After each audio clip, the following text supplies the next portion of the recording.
We're in studio today for this episode of Circle of Trades. This is Travis Waldstein. I'm Todd Studer. Travis with Air Serve Heating and Air Conditioning, Waldstein Plumbing. Good to see you. As we're recording, I was up a little later than usual last night. Yeah. I took in a College World Series game. Did both teams lose? They did their very best. We actually got to see, there was one Oklahoma fan who seemed to be getting more and more increasingly drunk, although I never saw him drink anything, and two Georgia fans that were kind of in their own little bubble until in between innings. And then it's just like, da-da-da-da-da-da.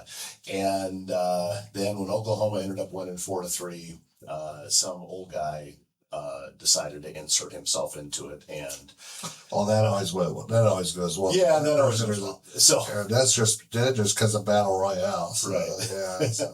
But it was a good time.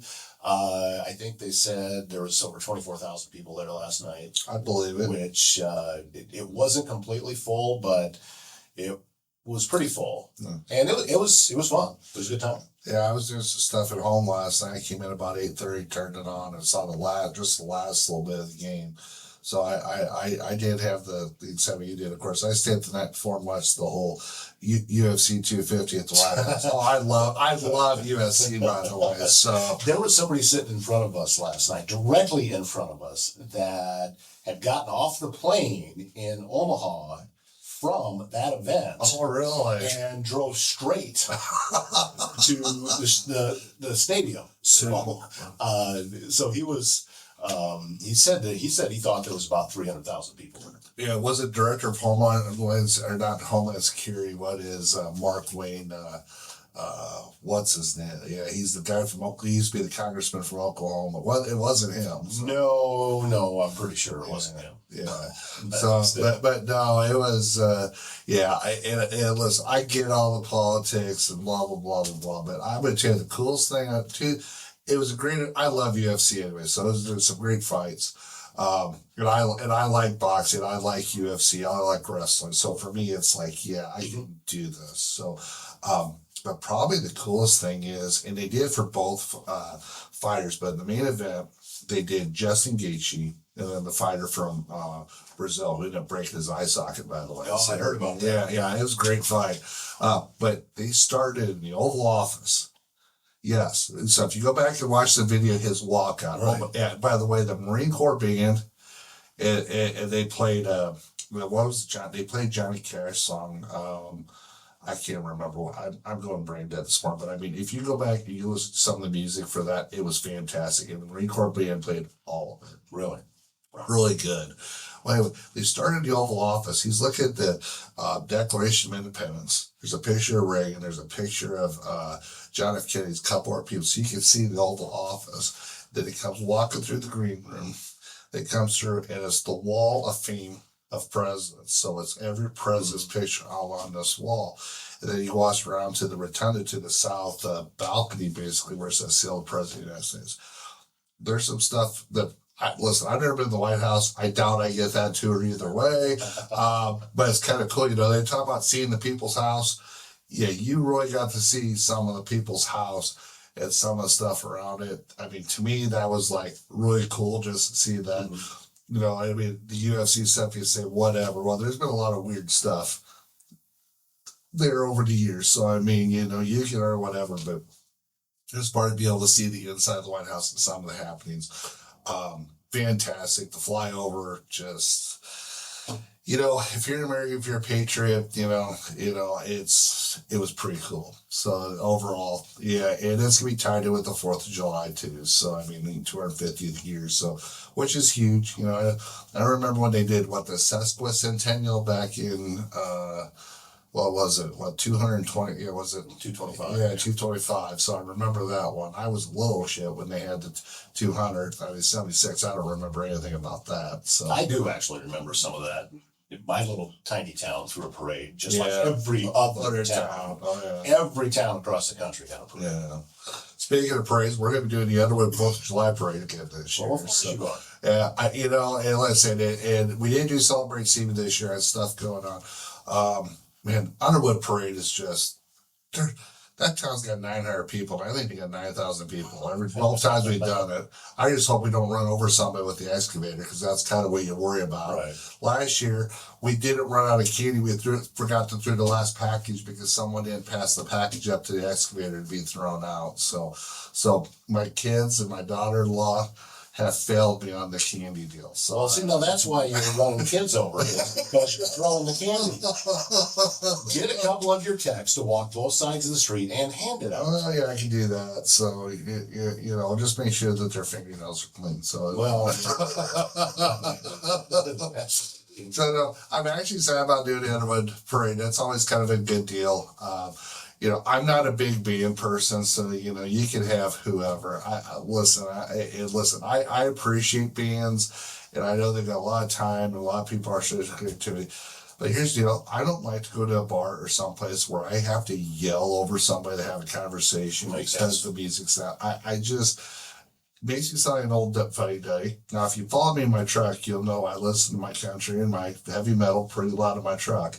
But when it comes to, if I'm sitting down at a bar or social scene, I don't need the music cranked up for my benefit. That does not help. that does not work. That just says, me, it's time to leave is what it says to me. But, you know, what do I know? So, my hearing isn't what it used to be.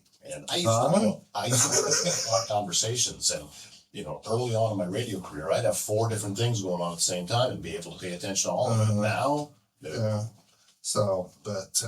So anyway, so no, I'm looking forward to that. So boy, I'll tell you what, I'm glad I'm not on the city council right now, or the mayor. So, Right. boy, I mean, we go from feral cats to the dog issue to the, you know, the whole deal with wanting to do a moratorium, you know, with the data centers, and I'm just kind of like, you know. I mean, I understand to having a debate. I'm good with having a debate, actually. But, you know, has so far, I mean, this is the city council's named a lot, been around for a while. It's a brand new mayor. But no offense, but can they find something they agree on? Because all I've heard, it seems like the last 3 or 4 city council meetings have been this one big, for lack of a better word, well, it's just been one big shouting match or one big disagreement on the council. So how the heck are they getting anything done? That I can't speak to. I have no meetings. I probably should go to one. And by the way, I live in the county, but I have a business here in town. So when I say this, it doesn't matter. I can't vote, but you know, it does affect me. That is something that I've always found kind of strange, and it's not unique to Council Bluffs. It's everywhere. You live outside the city limits. Yes, you live in the county, but you actually have 2 businesses on Nebraska Avenue, right here right in town. Inside of Council Bluffs. You have a direct cause for wanting to have some input into what's going on with the city because you have businesses in the city. Absolutely. I don't know what the answer is on how to fix that, but it seems like it's an oversight. Yeah, which it is. I made a decision on the county, and I love my place, and I sure as heck don't want to move. Because moving sounds terrible. I told my wife I will move in a pine wood box. Okay, so I'm not moving. You know that unless my kids are putting me in a nut hut or a home when I can't handle myself. But that might be sooner than I think, but I don't know. But back to my point is, it's like okay. You know, and then of course, then there's stuff on Facebook, and everybody gets all riled up, and I heard something about, you know, some of the city councilmen after last meeting, there's been threats and there's been some other stuff that's happened in town here, and I'm just like, okay, folks, you know, we're getting as bad as the national people here. Can we like turn down the volume a little bit here, and we can agree, but to get violent, I mean, you know, you wonder why people turn off the news. Because of some of the craziness that's going on. And unfortunately here lately, that's what I'm starting to see a little bit of locally. And, you know, you can hate me or whatever. I mean, the way I look at it, I get along with most people. There's a few that don't like me, and that's okay because I say exactly what I think, and sometimes it gets me in trouble. I know that shocks everybody. And I'll tell it to your face as long as I'll tell it on camera and everything else. But most people are good people. But we're not going to agree on everything. You know, I might think this cup's black. You know, someone might tell me it's an off color. You know what I'm saying? You know, we're not always going to agree on everything. But if we can come to a common ground and have civil discussions, And I think for the most part, I think the city council and the mayor are having civil discussions. But when you go out there and you put on public platforms for public comment, I think there's a lot of people that just assume that that's their opportunity to go off. And some of them rightfully so. I'm not going to tell you what you can and can't say, but, it would behoove the city council and the mayor, in my opinion, to have a meeting where there's not, for lack of a word, fighting or arguing or contentious, to where maybe they can agree on some things and find some common ground before we go find another issue to where we can have 50 people in the city hall and civil unrest going on, because we don't need it as a city. B, and I don't think we want the attention. I'd rather have positive attention than negative attention. Mm-hmm. And unfortunately, I think it's getting to a point that not inside the room, but outside the room, the attention is starting to draw in a negative way, and that doesn't help your cause. I do think we've, across society as a whole, and like you said, it's leaked down to the local level, that we've decided that a zero-sum game is acceptable. Mm-hmm. And that if you believe in a cause strongly enough, that there is nothing that you wouldn't do to get that point across and to enact that change. We've gotten there. Mm-hmm. And I did a show on my own about that. Mm-hmm. And most of the comments that I got were, hey, well said, but not all. No. Because some people didn't see it for what it was. They thought that I was taking shots against their side, which I wasn't. I didn't take either side. Yeah. I mean, you can be right and still be wrong. And when I say that, you can be right in your opinion. Everybody's right from their own perspective, okay? I firmly believe that. And of course, this would be my shot at Nebraska fans. Nebraska fans think they're right, although I think they're wrong, but that's okay. Okay, all right, so there's my shot at Nebraska for today. But, okay, everyone's right from their own perspective, but not everybody's going to agree with your perspective. Not one's going to agree with, I mean, if you go through the issues, the dog ordinance, the feral cat ordinance, and now the data center ordinance, and listen, are there issues? Are there other issues? Let's talk about the streets. What's going on with the street department? Are they getting stuff done and stuff getting taken care of? There's subdivision stuff going on. Is that, is the planning department doing their job of planning ahead? Some of the stuff that kind of came up last night, it's like, well, you have a whole planning department and planning division that's supposed to be in charge of all this stuff. So, where are they at in the process? I mean, it's under the department of the mayor. Mm-hmm. But I'm sure the mayor and city council have access to them anytime they so choose. It's like the ordinances, the whole feral cat deal, the dog issue. I definitely have my opinions on both of them, but you can be right in your opinion and your perspective. But like I said, unfortunately, there are elected officials, and here's the deal: you might fire them elected officials. You can fire Roger and Joe and Steve and, the other two that are on the city council. You can't fire the mayor for another 3.5 years just to her. But you might get 5 more people that might agree with you a lot less than when you agree more. And I think what anybody needs to understand, is if you think that any city councilman or county board supervisor member, if you sit down and talk to them, well, number one, City Council Bluffs doesn't play squat for a city councilman. I mean, I think it's like $8,000 a year. It is a squat. So, I mean, it's a volunteer position. You might as well be a baseball coach. It'd be easier. But they're not getting paid, but they have to be time, they have to talk to the community people. They have to take phone calls. They have to go through and study the issue. I mean, there's paperwork and there's agendas put together about what it is. And they have to make a decision based off all the information they have. The whole thing with public comment, yes, if you've got something to add to the conversation, please do. But, if you think you can go up in front of a room and shout down and be civil, you can be thrown in jail for that. You can get your point across without screaming and shouting. And I'm not saying that's necessarily happening. And I understand people, there's just people being passionate and there's people being over the top. And I think that's sometimes where you get yourself. Listen, it's real easy to be, and I've been accused of this once or twice, thump your chest on social media and say whatever. Thing is, if you come have the conversation with me, I tell anybody this. I'll have the same conversation with you in person, and we can have a civil discussion about it that I might or might not put out on Facebook or any other platform.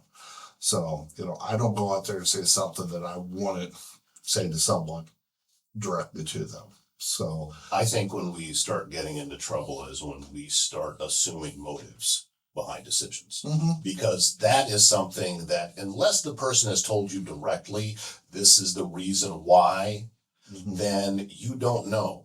And this was something that I was seeing after I put out trying to calm all the rhetoric that was going on, that I received a long message that was very well written. It was AI generated, but still. Mine's not AI generated, bro. But it was still, I think that it was still well thought out. And, but then at the end, they did this because. No, unless they said that was the reason, you are making assumptions that fit into your own view and how you are filtering all of this information through your own experiences.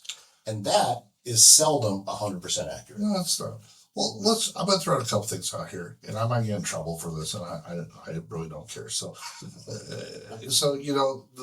they talk about the homeless director position, and there is a homeless situation in Council Bluffs. I 100% agree with it. Omaha Council Bluffs, it's all over the country. Here's a good thing that we have in Council Bluffs. We got, Heartland Family Services, Mom's House. We have good homeless facilities. For instance, House North Omaha, which is 1.5 miles, 2 miles away, is good facilities. Well, you know what? When there's a great sale at Bass Pro Shop or Target or whatever else, you probably tell people about it, right? Well, if you're homeless, do you think they don't talk to each other? Think about that for a minute. You say, hey, I'm homeless, I'm going to do this. Says, man, they got some great services in Council Bluffs, Iowa, or Omaha, Nebraska. If you got problems or you need a place, it says, I would tell you, go to Council Bluffs. You don't think they don't talk to each other? 100% they do. So, and I'm not saying it's bad, good, bad, or indifferent. We have cheap electricity. You talk about data centers. Mid-America, we have a power plant out here that I don't think any electricity is actually used locally for Council Bluffs. They sell it to California, they sell it to data centers, they sell it to whatever. You know why they build here? It's close to the interstate, number one. And we have cheap energy, number two. And, from this player, you can get anywhere around the country. Right, that's the reason we became the data center, the Silicon Prairie, or whatever you want to call it, the data center, because it's cheap. Mid-America's rates are 9 to 10 cents a kilowatt hour. There's tax incentives. So, we want progress. But, like I said, there's repercussions with that progress. So, the thing to do is to really study the issue. Hindsight's 20/20, but if you do your best homework ahead of time, hopefully you're not going to eliminate everything because there'll be stuff that's unexpected. But, if you think people are just going in, I'm going to build a data center today. That's not how that works. That planning probably started 5 years ago. No, that's true, yeah. You build a house, they say it takes 18 months to build a house. It takes a year for someone to decide everything they want before they build a house. Then you got to go through permits and inspections and everything else. Same thing with the building. Buildings are planned out. We just did South Point Apartments. They started planning on that 3-4 years ago. It doesn't happen overnight when they build these places. We're doing Westburn Oaks. That was supposed to be the old LC school. Well, then that got sold, and now it's apartments, and people are mad because dirt around. Well, guess what? When you build on a hill, you're going to have dirt. You want progress. There's going to be complication to the process. And I'm sorry, you might have had to drive through a little bit of dirt in the process, but you want tax base, you want tax revenue. It's great to sit there and bitch and tell me what you can't do. But, how about we sit there and figure out what we can do that makes sense? And I just think as far as the community goes, I think sometimes we forget that or we assume, you know. Listen, Advanced Southwest Iowa, they bring a lot of projects into the community. Their job is to bring in tax dollars. Same with Iowa West, bring in people who are going to spend money for jobs and whatever else. That's what they're here to do. Whether I agree with everything they do or not is a totally separate subject, but that's their job. That's their umbrella. Do you want them to stop doing their job to try to progress the state to bring people to the area? Absolutely not. We need more people in Council Bluffs. We need more people. We want more families. We want more of this. Unfortunately, there's going to be some pains when it comes to some of the stuff that comes into the area. No, that's 100% true. And there is going to be a certain trade-off, but it doesn't mean that it, in order for something good to happen, something evil has to happen. It's not to that level. No. And I think that's where we get a little bit too passionate about things. When we start, as I said, we start assuming motives and we start attaching the, it's a cliche about the good old boy network and stuff like that. I said, well, listen, you're basing all of this on external information with conversations that you haven't had, and I'm not talking about you. No, I'm saying just in general. And yeah, get plugged in. I was happy to hear of how many people showed up for that pit bull ordinance discussion. That's great. People are passionate. Yeah, and I was really happy to see that. But I think that once it turned into, well, you're making this decision because of this, you don't know that. You don't know the reason behind it unless that person directly has told you. Yeah. So, well, me and Joe with SME Dog Kennel, we had a meeting last week. I belong to the Blue Collar Network group down on Highway 370. We meet on Wednesday mornings, and yeah, please come. It's a fun group.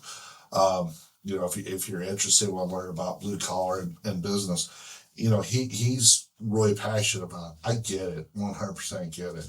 And my position is, a dog owner is no different than a good parent, a good farmer, a good HVAC tech, whatever it is.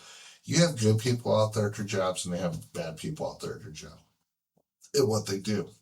And unfortunately, the reason we have codes, for building codes, we have laws that are wrote into law, and we have certain things that are put into place. And it's because I don't know if I want to say the word idiot, but somebody who wasn't using their head would either cause damage, killed somebody, or created a mess for somebody, and they had to legislate it. So when the next person tried to do it, there was repercussions for their actions. That's why, we're the land of the free, but what everyone forgets, everybody's got rights. But where the heck is responsibility? You can be the best dog owner in the world and take care of your dogs. You can have 4 pit bulls and they love you and they're scared of everything and they bark or whatever. But if I'm the guy sitting over here and I beat my dog and I do bad stuff to the dog and I train it, I give it, I feed it steak bones every day and I train it to fight, guess what the dog's going to do? It's going to do what you train it to do.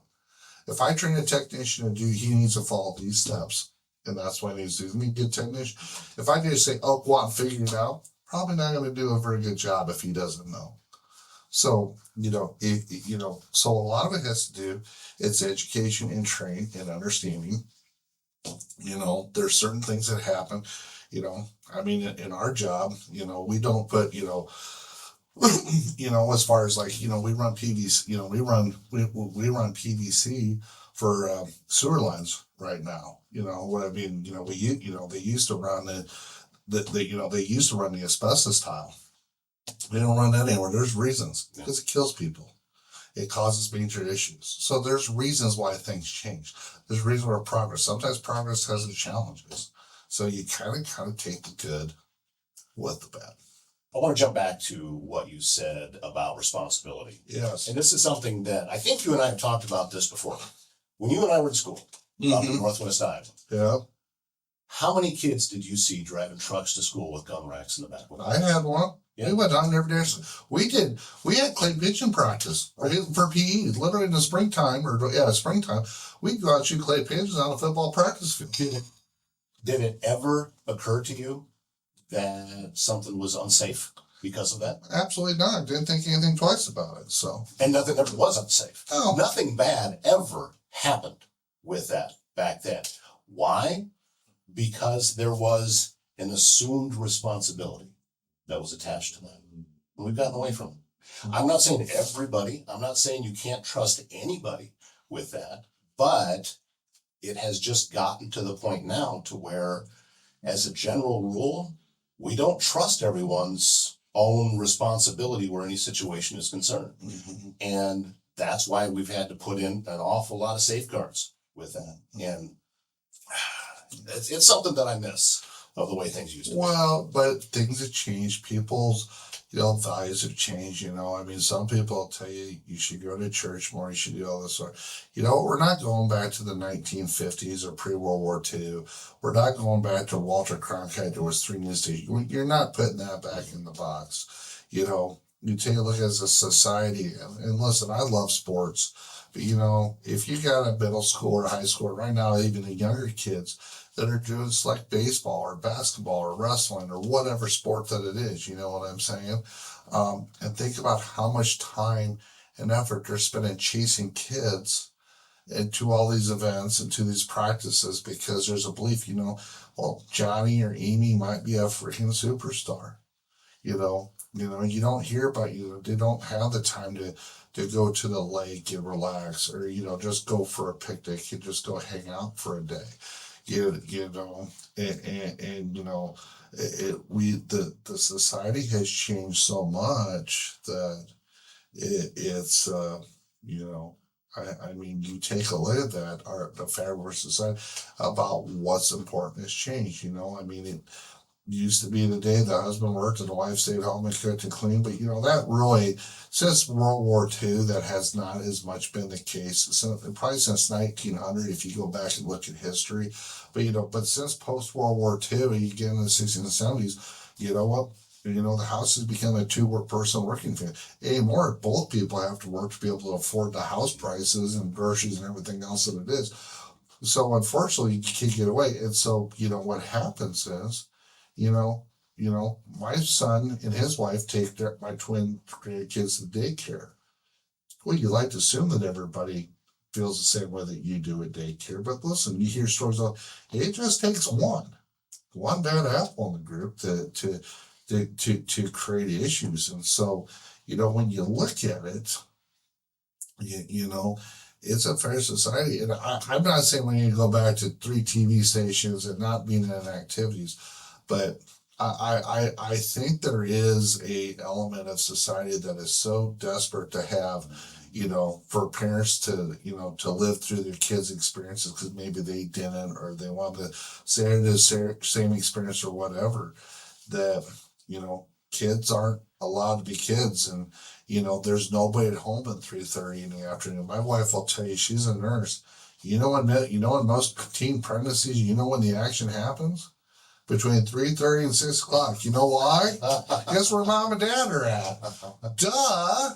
I mean, another one, and Jim Dermy told me this several years ago with Lewis Central. This is the school statistic. He says, we're talking about kids whenever it's getting bad time about my kids. Says, Travis, your kids aren't the problem. They'll be fine. There's people that might argue that, but my kids are doing okay. But he says, what I worry about, and I thought about this, and it's a true point.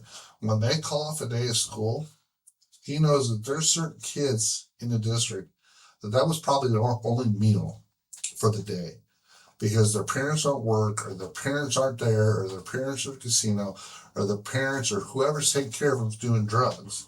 It is not raising that kid.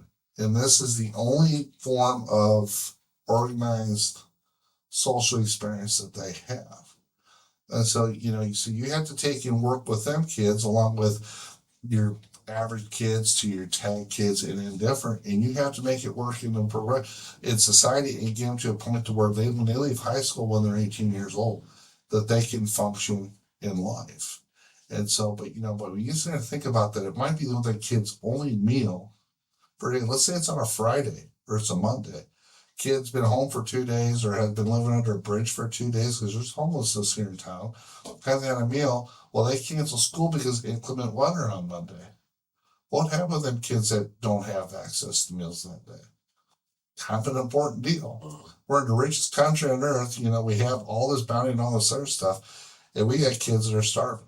What's wrong with that? So it kind of comes back to the, priorities, society. I'll bring up another deal, and I think it's great that Jenny Yedis did it with Acadia. They built that mental health hospital on 24th Street. My wife versus Jenny. I think it's a great deal that they built it.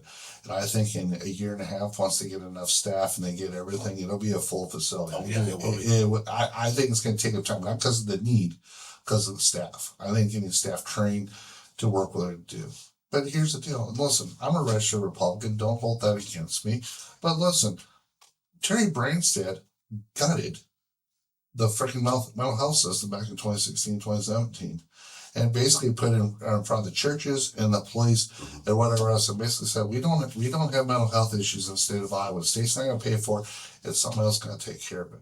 That's why you see some of the things you see. Your Heartland Family, you see, Sierra Friends, and they were here before. But people that should have maybe get help or needed some assistance to get by, oh no, they're on the streets. So who gets to deal with them? Police and fire. Do you think that's fair? I don't think it's fair at all. And I'm glad to see that there's a facility like that that's coming in a community that can help people. Now, it's going to bring people from all over from 5 states, but it's severely overdue. I make a prediction. I think this is kind of a first of many, if this goes well, that they'll build around the country. Well, they should. And we used to have them built around the state. I mean, you take a look at the different locations around the state. We used to have places that were designed for longer term care when it comes to mental health issues. And you know how passionate I am about this topic. So we've lost them all. They're not there anymore. So getting one back you're right, it's a start. And I think that in order to do it correctly, let's do this one correctly so we can pattern it and we can replicate it. Look at Glenwood, the city of Glenwood. I mean, the city of Glenwood, they had they had mental hospital down there, and then they had some of the Department of Administrative Services down there, and now they got this campus that's basically empty at this point. I don't think there's hardly anything down there at this point. They're trying to redevelop it. And on top of that, they had a lot of people where the residents were good enough, maybe they need facility services, but maybe not have to live in the facility. A lot of people in Glenwood and Mount Vernon area had residents that stayed with them. I mean, that's part of it. And so, when the governor ripped that away, look at, there was services, there's things in place. Now what do them people do?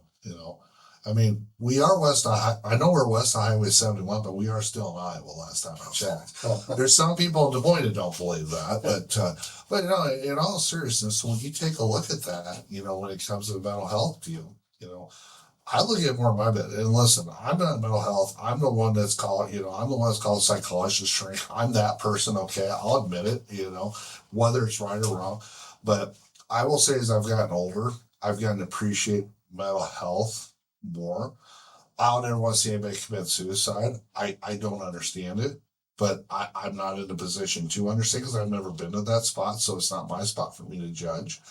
And, I've seen firsthand when people are down in the dumps or they're having situations, and we've got some friends that have had that, and because maybe there wasn't people to listen to or just listen to the conversation, or maybe they didn't want to hear the conversation, there was decisions made that can't be taken back because the person that they relied and hoped to would listen to what they said, would want to be receptive, and maybe wasn't receptive to that conversation. I mean, as I remind my wife, and I love my wife, she likes to talk a lot. And I get in trouble every time I say this. But God gave you 2 ears and 1 mouth for a reason. Am I right or am I wrong?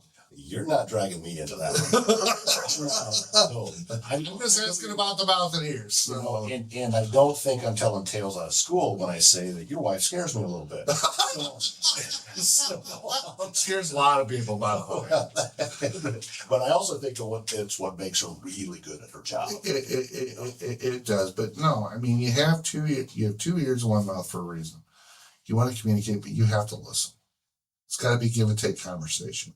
Same thing going back to the city council, or for any of the stuff that's been going on, or when people disagree, it's got to be a give and take conversation. And what someone says on Facebook or Twitter or Instagram or whatever else is out there that they're putting on there, does that conversation or tone stay the same if you have a face-to-face conversation? Oh God, no. And if that's the case, then you better think hard before you post it, because I'm kind of a do as I say as I do. If I'm going to put something out there, if you come on and ask me about it, I'm going to say, yeah, I said, and here's why. And you can tell me I'm full of it, and you know what, you're probably right. From your perspective, definitely you're right. But it doesn't mean you can't have a self-conversation. So. I think that's all good advice. I think that we need to sit down and spend some time listening. Yeah, 100%. And I think I'm on board. Let's see if we can get that resolution passed at the city council. Yeah, get a lot of I got something to say. We're all good. My ears are broke now. But the other thing's got to bring up this morning, so I've been thinking about. Everybody those people know me knows I'm a huge football guy. Hawkeyes fan, Packers fan. Love the dog on Nebraska. We all know that. And other teams, the Vikings, the Cowboys. Let's see, your Falcons. I like the dog on them too. Yeah, speaking of which, the guy last night at the ball game told me he was a diehard Packers fan. Uh-huh. And my comment to him was, is there anything but? Is anyone just I kind of like the Packers? No. If you're a Packers fan, you are a diehard Packers fan, and that's just what it is. Yeah. Let's talk about the business side of things a little bit. So, let's say with the businesses that I own now, since we're own Waldstein Plumbing, and then Air Service Council Bluffs, and we're working with Donnie Woods a little bit with Rusty Cuts, which, by the way, that's going really well. I would expect. I've seen his social media stuff. He's really good. Donnie's good, and I'm gonna tell you what. If you haven't, he's doing sides of beef. I think he's getting his beef from Bertelson's, from what I've understood. I heard about that too. He's got some fun stuff going. I know he's got his donuts, and he's got some other stuff. I think he's had his Hippo hot truck out there some. I know, I think he's going to be adding some neat stuff, and I'm very, very active with it, and he's got a good crew, and I'm just happy to be just a little piece of that. So really excited that that's going well. So if you get a chance, I'm taking free pub here this morning, but it's your show. Yeah. But also at the same time, while you're doing that, get him in here, will you please, Donnie? Yeah. I got a chair for you. Come talk. Yeah, come talk. I'll get him over here. So what you got to do is make him a bet on the Hawkeyes of Maryland. He's only had to make me 3 pork butts now, so it's worked out really good for me. But no, going back to the whole sports thing, and even with his business in life. I look at business, I look at football, I look at sports. Why I love football is because I can see so many things in football and in sports in general that you can apply in business, or that you can see in business, if that makes sense. Uh-huh. I can. And so I really, and so what I led this, and I was having this discussion with Jason Hamers when we're talking about this, about perils. And so when things are going well, and about what fundamentals look like, what are your fundamentals? What are your standards? What are you doing? I mean, when Iowa, Nebraska, or Iowa State show up to play football on Saturday, they don't just show up at 10 o'clock and warm up in uniforms and are ready to go at 11 o'clock. I mean, there's hundreds of thousands of hours put into the opponent, what they do, their tendencies, how they react, how you get a scheme against us, what do you do? It's all about, how you gonna, get one up on your opponent, figure out how to beat them. That's how football or baseball or any sport, even MMA, if you watch MMA, there's a method to the madness, as I like to say. You can take a lot of them parallels in business, and take them to, and put them into business. It's like wrestling. For early years wrestling, most time, if you're a first year wrestler and you've been wrestling kids that are 4 or 5 years on, you're going to get your butt kicked. You call for what it is. It happens. There, even Cael Sanderson, I think probably early on, probably lost a few matches when he was really young, before he got into it. Before he got to be the Cael Sanderson we all know today, or the Brands brothers, or Dan Gable, or whoever else you want to throw, Mark Smith from Oklahoma State, or John Smith from Oklahoma State, whatever. But they learn to get your butt kicked. And I would tell you, in sports, sometimes you learn more from getting your butt kicked than you ever do from winning. And in business, that's the thing. You're gonna get your butt kicked. You're gonna learn more from getting your butt kicked than you are from winning. And so I think it's really important, to understand the parallels. And if sports is your thing, I think it's important to understand parallels, because sometimes it can help you understand your business. Yeah. And unless you're a Cleveland Browns fan and you're just used to failure. Then I may not recommend it. But, but even in that, maybe it's just a life full of failure if you're a Browns fan. But, but even at that, you can take good out of what happens and what your team doesn't gain. I think take that in business, or flip flop it. So, well, hey, I do this in business. Why doesn't my team look at doing this on Saturday? And maybe for some people it's wasted energy. I'm not a book reader, okay? Listen, you send me a book, I'm gonna send it back. I'm gonna say, unless you got an audio version, I might listen to the audio version. But my franchise sent me books for years, and I send the books back. And then they send them back, and I send them back. Don't you want the book? No, I'm not gonna read the book. I'm not interested in reading books. If that's just me.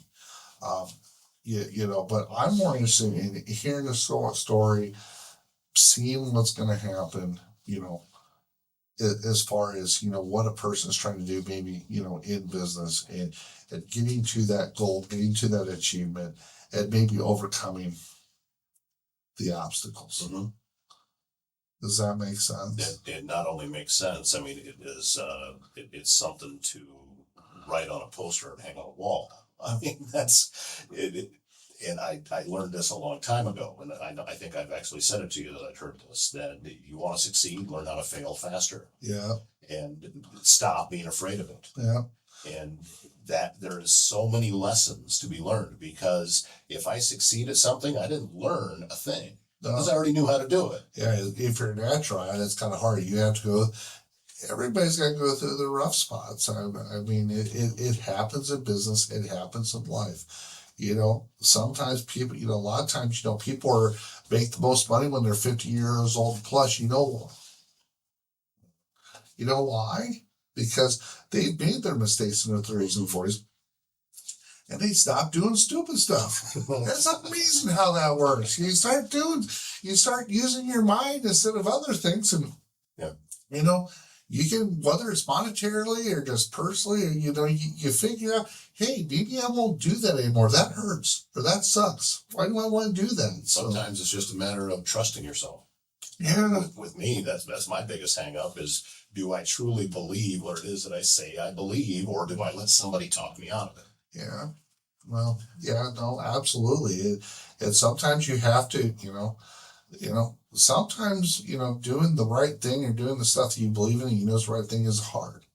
I might have to have one of that conversations today, and I'm not going to get into that conversation, but it's like, listen, if you run an organization or business and you got stuff you want to go and you have achievements and alignments and you got stuff that you want to do, that you want to do, simply put, sometimes if the people that work for you or whatever you're using, doesn't work. Sometimes you have to make a change. Change is hard. Change sucks. You've gone through a lot of change here in the last couple of months. I mean, it sucks. There's nothing easy about it. So, It's been an adventure. But it'll make you stronger. And if you survive it, and you'll learn from it, and you won't make the same mistake last time. Got a friend of mine, so talking about that.